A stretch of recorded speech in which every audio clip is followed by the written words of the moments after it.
Bismillahirrahmanirrahim. Assalamualaikum warahmatullahi wabarakatuh. Alhamdulillahi rabbil alamin. Wassalatu wassalamu ala asyrafil anbiya'i wal mursalin. Nabiyina Muhammadin wa ala alihi wa sahbihi ajma'in, amma ba'du. Para pemirsa TV Sunnah dan juga pendengar radio kita yang semoga dimuliakan dan dirahmati oleh Allah Subhanahu wa Ta'ala. Alhamdulillah, puji syukur kepada Allah Jalla Jalaluhu yang senantiasa memberikan nikmat dan karunia-Nya kepada kita semua, sehingga pada kesempatan kali ini kembali bersama-sama insyaallah ta'ala kita akan mempelajari, mendengarkan sebuah kisah dari kisah-kisah orang-orang saleh di zaman tabi'in yang tentunya akan menjadi motivasi kita, menjadi penyemangat dan juga qudwah bagi kita semua untuk melaksanakan amalan-amalan saleh sesuai yang diperintahkan oleh Allah Subhanahu wa Ta'ala dan dicontohkan oleh Rasulnya Sallallahu Alaihi Wasallam. Salawat serta salam semoga senantiasa tercurahkan kepada Nabi Muhammad Sallallahu Alaihi Wasallam, kepada para keluarganya, sahabatnya, dan orang-orang yang mengikuti langkah beliau hingga hari akhir. Pemirsa dan juga pendengar sekalian yang semoga dimuliakan dan dirahmati oleh Allah Subhanahu wa Ta'ala, kisah kali ini datang dari seorang tabi'in yang sempat bertemu dengan beberapa dari sahabat dan terkenal dengan ibadahnya, kedermawanannya, dan satu hal yang bisa kita katakan sebuah keistimewaan, sebuah keutamaan yang barangkali tidak banyak juga dari manusia, entah itu para tabi'in di masanya ataupun secara umum, yaitu adalah mudahnya dikabulkan doa beliau. Jadi Allah Subhanahu wa Ta'ala memberikan satu kemudahan, satu keutamaan bagi beliau, dimudahkan untuk diijabah doanya.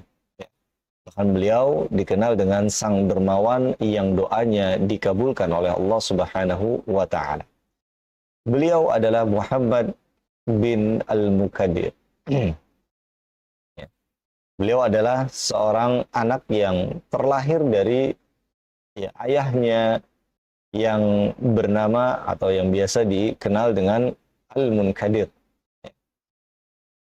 Suatu saat atau sedikit dari kisah sebelum kelahiran Muhammad bin Al-Munkadir ini, jadi ayahnya suatu saat datang kepada Aisyah radhiyallahu anha yang saat itu tentu sudah ditinggal oleh Nabi Muhammad SAW. Beliau datang kepada Aisyah radhiyallahu anha untuk meminta bantuan. Beliau tidak memiliki banyak harta. Beliau bisa dikatakan salah satu dari atau di antara orang-orang yang tidak memiliki banyak harta, orang-orang miskin. Kemudian Aisyah radhiyallahu anha mengatakan kepada Al-Munkadir, "Aku tidak mempunyai apa-apa. Jika aku nanti memiliki harta, maka aku akan berikan kepadamu." Jadi seolah-olah Aisyah radhiyallahu anha memberikan harapan, meskipun tidak tahu kapan akan diberikannya atau kapan ketika Aisyah yang mendapatkan harta tersebut. Kemudian Al-Munkadir pun pulang setelah meminta bantuan kepada Aisyah tersebut, namun belum ada harta ataupun uang yang diberikan oleh Aisyah karena Aisyah mengatakan tidak memiliki apapun, artinya untuk memberikan Al-Munkadir ini. Namun selang beberapa lama kemudian Aisyah radhiyallahu anha diberi atau mendapatkan rezeki dari Allah Subhanahu wa Ta'ala, mendapatkan 10.000 dirham. Dan ternyata di hari-hari sebelumnya ketika bertemu dengan Al-Munkadir, Aisyah mengatakan, "Jika aku memiliki 10.000 dirham." Jadi angka yang sama ketika disebutkan di hadapan Al-Munkadir. Jika aku memiliki 10.000 dirham, maka aku akan memberikannya kepadamu. Dan benarlah ya Allah kabulkan, ya dapat 10.000 dirham, kemudian ya dipanggil kembali Al-Munkadir dan diberikannya ya, kepada Al-Munkadir dari Aisyah radhiyallahu anha. Dan dari uang tersebut ya, ya tentu setelah berterima kasih, kemudian bersyukur kepada Allah Subhanahu wa taala, berterima kasih kepada Aisyah radhiyallahu anha, ia pun mengatakan bahwa uang ini akan aku belikan seorang budak wanita. Dan siapa sangka ternyata dari budak wanita ini terlahirlah orang-orang hebat, para ulama ya, yang tinggal di Madinah, berasal dari seorang budak wanita yang dibeli oleh Al-Munkadir ini. Dan di antara salah satu anaknya tersebut bernama Muhammad. Dan inilah ya, seorang dermawan yang nantinya akan kita kisahkan dan juga memiliki keutamaan dari Allah Subhanahu wa taala tentunya, yang doanya senantiasa dikabulkan oleh Allah Subhanahu wa taala. Dan seperti itulah ya kurang lebih kelahiran dari Muhammad Al-Munkadir ya, dalam keluarga yang terkenal dengan kesalehannya ya, dan nasabnya adalah Muhammad ibn Al-Munkadir ya, bin Abdullah bin Hudair bin Abdul Uzza bin Amir bin Harith. Ibnu Hibban dalam kitabnya Thiqat ya, Thiqat ini jajaran orang-orang yang, dan menyebutkan sebagai jajaran orang-orang yang terpercaya dalam meriwayatkan hadis, beliau menyebutkan salah satunya adalah Muhammad bin Al-Munkadir ini ya, ia termasuk seorang pemimpin qurra ya, yakni para ahli qiraah, orang-orang yang ahli dalam bacaan Al-Quran. Al-Waqidi berkata, ia thiqat, ya, seorang yang thiqah, yang terpercaya dalam riwayatnya, entah itu dalam Al-Quran ataupun dalam hadis. Kemudian juga orang yang senantiasa taat, ya, orang yang senantiasa tunduk dan takut kepada Allah Subhanahu wa ta'ala. Seorang ahli ibadah yang sedikit berbicara. Dan kalau kita teliti, jamaah atau pemirsa sekalian yang sungguh dimuliakan oleh Allah Subhanahu wa taala, bahwa para sahabat, para tabi'in, orang-orang yang menjadi para ulama ini, ya, kebanyakan dari mereka pasti memiliki sifat yang satu ini, yaitu mereka tidak banyak berbicara. Artinya adalah mereka hanya berbicara sesuai dengan keilmuannya, kemudian berbicara hal-hal yang bermanfaat dan menjauhi perkataan-perkataan yang tidak mereka ketahui dan perkataan-perkataan yang tidak bermanfaat bagi mereka. Dan tentu ini adalah perintah dan juga anjuran dari Rasulullah Shallallahu Alaihi Wasallam. Kemudian pemirsa dan juga pendengar sekalian yang semoga dimuliakan oleh Allah Subhanahu Wa Taala, ada salah satu rekomendasi, ya, salah satu penyebutan dari seorang Arab Baduy tentang bagaimana keluarga Al-Munkadir ini. Jadi bukan hanya Muhammadnya saja, bukan hanya ayahnya saja, akan tetapi bahkan orang Baduy ini, orang Baduy itu adalah orang pedalaman Arab ya, yang mereka sebenarnya juga tidak begitu banyak mengetahui tentang ya, apa namanya, keadaan penduduk ya, entah itu di kota ataupun di sekitarnya ya.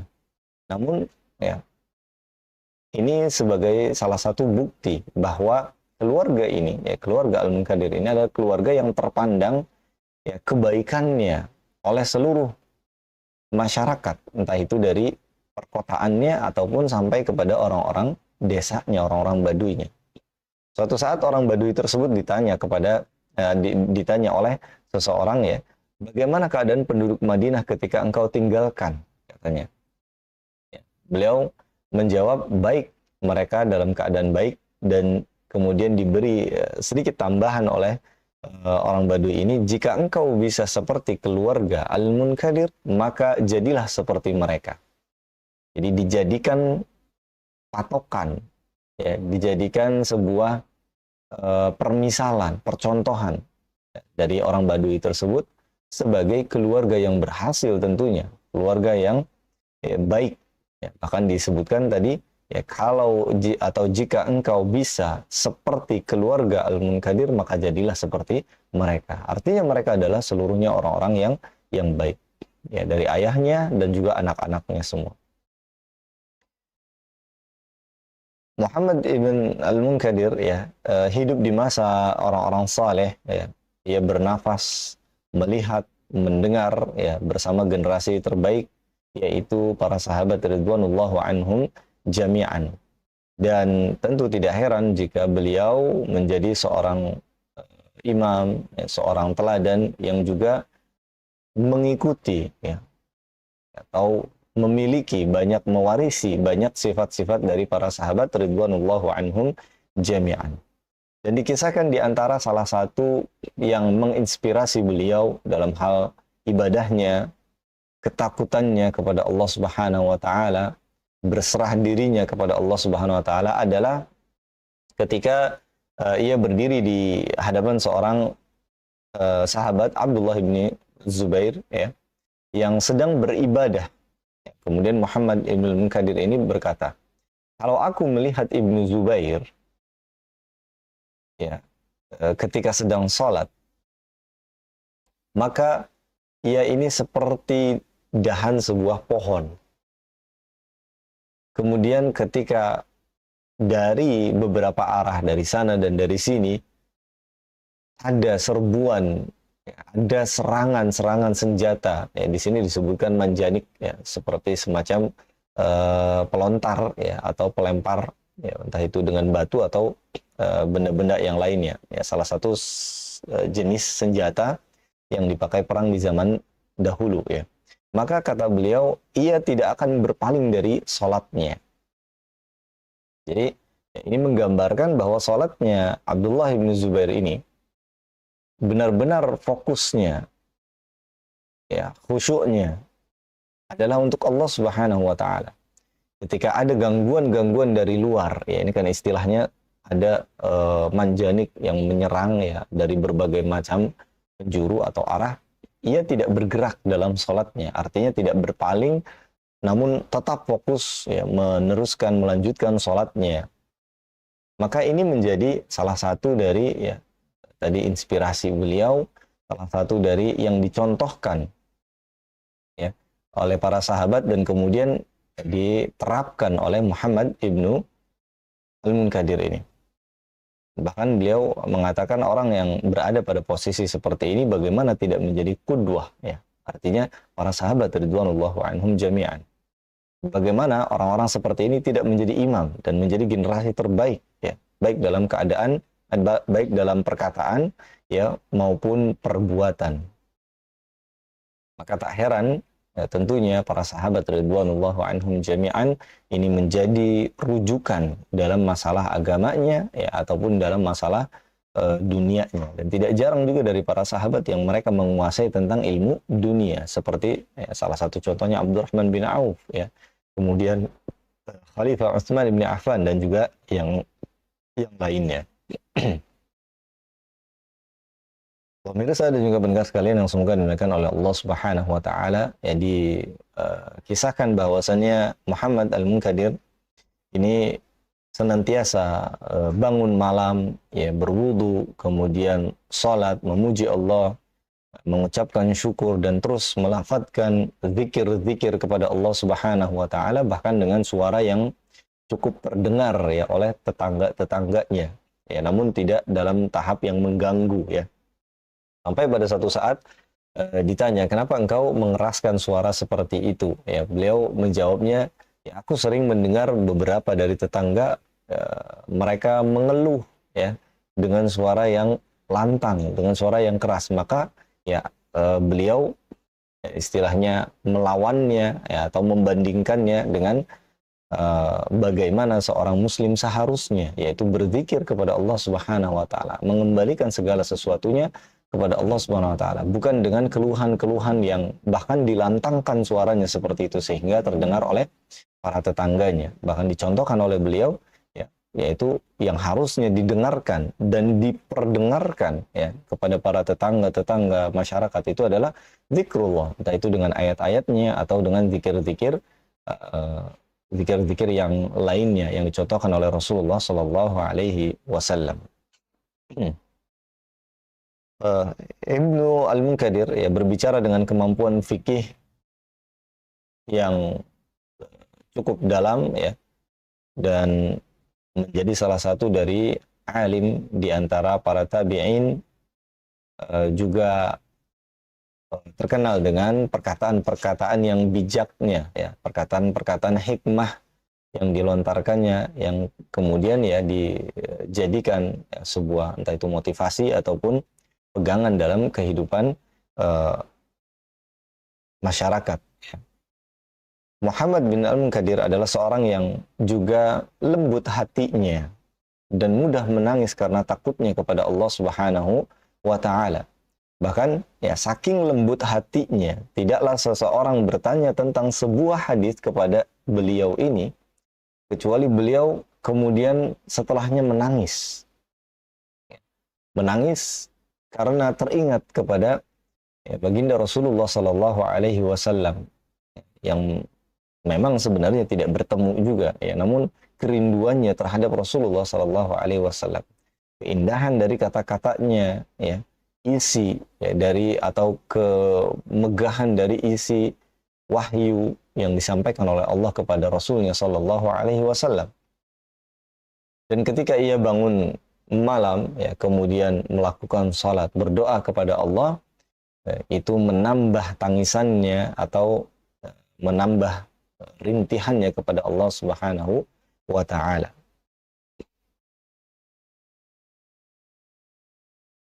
Jadi beliau adalah seorang yang ya, mudah menangis karena lembut hatinya ketika mendengar firman-firman Allah Subhanahu wa Ta'ala atau bahkan hadis-hadis Nabi Sallallahu Alaihi Wasallam. Begitu juga yang terkenal dari beliau, dari keutamaannya adalah seorang yang dermawan, ya, seorang yang mudah untuk membagikan, menginfakkan hartanya di jalan Allah Subhanahu wa Ta'ala. Bahkan Muhammad Al-Munkadir ini pernah beliau ya berangkat haji bukan hanya bersama keluarganya saja, akan tetapi bersama para sahabatnya dan membayarkan haji kepada seluruhnya. Artinya biaya-biaya yang dikeluarkan ya untuk berhaji, keluarga maupun para sahabatnya itu ditanggung oleh beliau. Dan itu bukan ya harta yang sedikit tentunya. Beliau terkenal sebagai seorang yang dermawan, sehingga Allah Subhanahu wa Ta'ala juga tentunya tidak segan-segan untuk memberikan rezeki, memberikan balasan, entah itu di dunia ya terlebih lagi di akhirat nanti kepada beliau. Terbukti dari salah satu kisah yang diceritakan ya, tentang Muhammad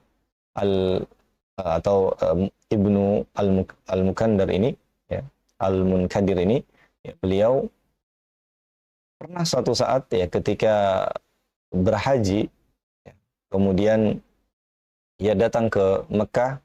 Muhammad Al-Munkadir ya kemudian datang kepada seorang atau salah seorang pembantunya mengatakan pergilah dan beli sesuatu ya, tentunya hal-hal yang berkaitan dengan bekal ya ataupun yang dibutuhkan oleh orang-orang yang pergi berhaji. Kemudian pembantunya mengatakan, demi Allah kita tidak mempunyai dirham sepeser pun ya, artinya barangkali mungkin beliau sudah menitipkan beberapa harta atau uang untuk dibelanjakan ya oleh pembantunya. Kemudian pembantunya mengatakan saat ini kita tidak memiliki apapun, tidak memiliki sepeser pun. Namun ya dengan kepercayaan Muhammad ya Al-Munkadir, beliau ya saking tawakalnya, saking percayanya sama Allah Subhanahu wa Ta'ala, pergilah sesungguhnya Allah akan mendatangkannya insya Allah. Tentu pembantunya kaget, dari mana datangnya uang tersebut? Saya saja tidak memegang uang tersebut. Kemudian Muhammad bin Al-Munkadir ya beliau mengucapkan talbiyah ya yang kemudian diikuti oleh para sahabatnya. Ya, beliau mulai rangkaian ibadah-ibadah hajinya, dan di tahun tersebut Ibrahim ibnu Hisham juga sedang melaksanakan haji. Kemudian ia sempat mendengar talbiyah yang diucapkan oleh Muhammad Al-Munkadir. Kemudian bertanya, siapakah mereka ini? Ya, dijawab, Muhammad Ibnul Munkadir dan para sahabatnya yang sedang melaksanakan haji. Ya. Dan Muhammadlah orang yang telah membiayai seluruhnya, menanggung biaya seluruhnya. Dan tidak disangka-sangka ya bahwa Ibrahim ibnu Hisham kemudian mengatakan, aku harus menolong Muhammad bin Al-Munkadir atas apa yang ia lakukan. Ya. Jadi tanpa disangka-sangka ya ternyata Ibrahim ibnu Hisham kemudian menyuruh seseorang untuk memberikan uang sebanyak 4.000 dirham ya, dan diberikan kepada Muhammad ya, Al-Munkadir. Begitu menerima uang tersebut, kemudian beliau menyerahkan kepada pembantunya ya, dan berkata, inilah yang aku ucapkan, inilah yang aku katakan. Ya. Belilah sesuatu, sesungguhnya Allah akan mendatangkannya. Ya, artinya beliau benar-benar ya, bertawakal, benar-benar percaya ya dengan doa yang beliau panjatkan kepada Allah Subhanahu wa taala ya akan dikabulkan oleh Allah Subhanahu wa taala. Dan tentu ya ini adalah satu atau salah satu dari ya, kisah di mana Allah Subhanahu wa taala bahkan mengabulkan ya doa ya harapan dari Muhammad Al-Munkadir ya, di saat yang bersamaan ya. Walaupun kita tahu ya, tidak semua dari manusia ya, langsung dikabulkan seperti itu. Tapi ada orang-orang yang langsung diijabah oleh Allah Subhanahu wa taala dan tentu Allah Maha mengetahui atas segala sesuatu yang dibutuhkan oleh para hamba-Nya. Ya, yang menjadi catatan di sini adalah jangan sampai kita ya kemudian berputus asa dari rahmat Allah Subhanahu wa taala. Dicontohkan oleh beliau meskipun tidak memiliki uang sama sekali, tapi beliau percaya Allah akan membantunya karena beliau telah membantu orang yang lain untuk beribadah kepada Allah Subhanahu wa taala, berhaji ya. Menunaikan salah satu dari rukun Islam ya. Dan itu ditanggung biayanya semuanya oleh Muhammad Al-Munkadir. Maka beliau juga percaya Allah pasti akan menolong mereka, tidak menyia-nyiakan mereka. Dan benar saja ya Allah turunkan ya, rezeki tersebut dari ya, seorang bernama Ibrahim ibn Hisham. Dan tentu ini adalah salah satu janji Allah Subhanahu wa taala di dalam Al-Qur'an ya. Ada beberapa ayat yang menunjukkan tentang ya bahwasannya Allah akan memberikan harta yang dari mana arahnya tidak diketahui ya bagi orang-orang yang bertakwa. Kata Allah Subhanahu wa taala, "Wa may yattaqillah yaj'al lahu makhraja wa yarzuqhu min haitsu la yahtasib." Ya. Dan bagi orang-orang yang berdoa, maka berdoalah, mintalah kepada Allah Subhanahu wa taala, maka sesungguhnya Allah akan kabulkan. Ya, ujibu da'watad da'i idza da'an. Kata Allah Subhanahu wa taala, aku mengabulkan ya doa dari orang-orang yang memanjatkan doa apabila mereka meminta, apabila mereka berdoa kepada Allah Subhanahu wa taala. Pemirsa dan juga pendengar sekalian yang semoga dimuliakan oleh Allah Subhanahu wa taala ya. Salah satu dari di antara banyak kisah-kisah yang doanya Muhammad ini dikabulkan oleh Allah Subhanahu wa taala langsung ya adalah pada satu kesempatan ya beliau pergi bersama jamaahnya ke sebuah peperangan. Dan ketika melakukan perjalanan tersebut mereka dilanda kelaparan ya. Kemudian mulailah beberapa dari mereka mengeluhkan, aku kelaparan ya, andai saja ada sebuah roti yang bisa dimakan, andai saja ada madu yang bisa kita nikmati katanya. Dan ya, Muhammad bin Al-Munkadir ya, kemudian mengatakan kepada mereka, jika kalian menginginkan hal tersebut maka berdoalah, mintalah kepada Allah Subhanahu wa taala. Jadi beliau mengajarkan bukan untuk dikeluhkan, bukan untuk hanya sekedar ngomong pengen ini pengen itu, tapi mintalah kepada Allah Subhanahu wa taala yang maha memberi rizki. Mintalah roti, mintalah madu, mintalah apapun yang mereka inginkan. Dan Ya, beliau mengatakan, ya mintalah kepada Allah Subhanahu wa taala, sesungguhnya dialah Allah Maha Kuasa atas segala sesuatu. Maka mereka pun kemudian berdoa kepada Allah dan melanjutkan perjalanan. Ya. Tidak lama setelah itu Allah Subhanahu wa taala benar-benar mengabulkan doa hambanya. Mereka mendapatkan roti kering dan juga menemui ada sarang lebah yang kemudian bisa mereka ambil dan mereka konsumsi, mereka minum, ya, dan mereka campurkan roti dengan madunya tersebut dan dimakan oleh mereka. Allah Subhanahu wa taala tidak tanggung-tanggung mengabulkan doanya langsung di kala itu juga, di saat itu juga. Dan tentu Allah Subhanahu wa taala Maha mengetahui apa yang dibutuhkan oleh mereka. Pemirsa dan juga pendengar sekalian, dan semoga dimuliakan oleh Allah Subhanahu wa taala. Ya, beliau banyak sekali dipuji, ya, oleh para tabi'in yang lainnya, di mana beliau ini orang yang begitu alim, ya, menjadi ahli dari qiraah atau qurra, di antara qurra juga, ya, kemudian orang yang dermawan yang juga dikenal oleh seluruh kalangan sebagai dermawan, orang yang baik, orang yang ahli ibadah, yang tentu ya bisa kita contoh bagaimana terutama ya dalam masalah kepercayaannya, ya, kepada Allah Subhanahu wa taala, ya. Terlebih lagi dari kisah-kisah yang tadi kita sampaikan, bagaimana beliau mengarahkan kepada para sahabatnya, mengarahkan kepada para kawan-kawannya, dan menggerakkan dirinya ya untuk senantiasa berdoa dan meminta kepada Allah Subhanahu wa taala, dan penuh ya pengharapan untuk meminta dikabulkannya doa tersebut. Dan tentu ini menjadi sebuah pelajaran yang berharga untuk kita semua, ya pemirsa dan juga pendengar sekalian yang semoga dimuliakan dan dirahmati oleh Allah Subhanahu wa taala. Janganlah ya kita berputus asa dari rahmat Allah Subhanahu wa taala, sebagaimana Allah berfirman, la tai'asu min rauhillah atau min rahmatillah, ya. Janganlah kalian berputus asa dari rahmat Allah Subhanahu wa taala. Ya, apabila menginginkan sesuatu maka mintalah kepada Allah, mintalah rahmatnya, mintalah ya dari kekuasaannya, maka Allah akan kabulkan. Ya, entah itu dikabulkan secara langsung ataupun tentunya Allah Maha tahu apa yang kita butuhkan, diganti dengan yang lebih baik atau disimpan oleh Allah Subhanahu wa taala untuk di akhirat kelak. Demikian apa yang bisa disampaikan dari kisah ya seorang tabi'in Muhammad ibn al-Munkadir. Semoga bermanfaat untuk kita semua.